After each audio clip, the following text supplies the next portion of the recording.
कल्याण लोकसभेमध्ये विविध विकास कामं जी आहेत ही सुरू आहेत. मोस्टली रोड इन्फ्रास्ट्रक्चर, मेट्रो ही कामं मोठ्या गतीने काही वर्ष जे आहेत हे या कल्याण लोकसभेमध्ये होत असताना आपण पाहिली हजारो कोटीची कामं या कल्याण लोकसभेमध्ये होत आहेत. आणि आत्ताच ऑथॉरिटी MMRD ऑथॉरिटीची मीटिंग माननीय उपमुख्यमंत्री एकनाथजी शिंदे साहेबांच्या नेतृत्वाखाली झाली आणि त्याच्यामध्ये या कल्याण लोकसभेमध्ये 5,500 कोटीची कामं जी आहेत ही त्याला मंजुरी मिळाली. आज आपण पलावा ब्रिज असेल त्याचं काम जे आहे ते अंतिम टप्प्यामध्ये आहे. ते त्या 2-3 महिन्यांमध्ये जे काम हे पूर्ण होईल. रेल्वेची परवानगी तिथे ब्लॉकसाठी पाहिजे जेणेकरून गर्डर लॉन्चिंग जो आहे तो त्या ठिकाणी होईल. मग तो झाल्यानंतर दोन्ही पलावा पूल जे आहेत हे फंक्शनल होतील. मोठ्या प्रमाणामध्ये ट्रॅफिकचा प्रॉब्लेम जो आहे तो सुटेल.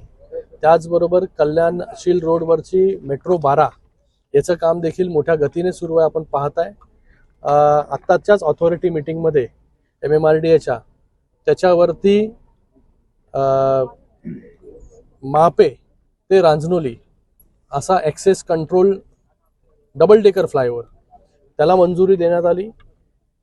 तो रस्ता झाल्यानंतर थेट महापेपासून ते रांजनोलीपर्यंत without any signal, without any interruption जे आहे हे लोक प्रवास करू शकतील.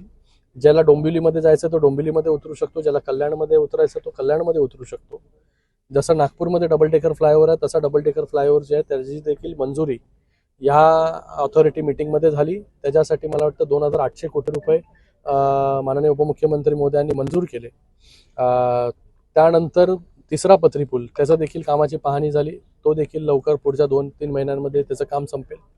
आता आपण सेगमेंट 3 कल्याण रिंग रोडच्या तिथे आहोत आणि ह्याची देखील पाहणी झाली. याचं काम चालू आहे.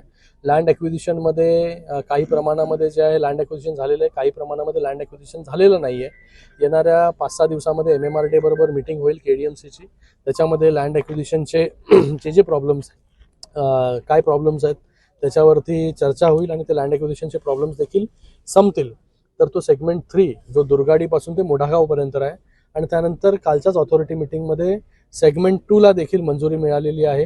हा सेगमेंट 2 हा काटई नाक्यापर्यंत त्या ठिकाणी जातोय. तर सेगमेंट 2 चं जेव्हा काम पूर्ण होईल काटईपासून ते टिटवाळ्यापर्यंत विना अडथळा जो आहे लोकांना प्रवास जो आहे हा करू शकतील. आज तासनतास लोकांना लागतात, काही मिनिटांमध्ये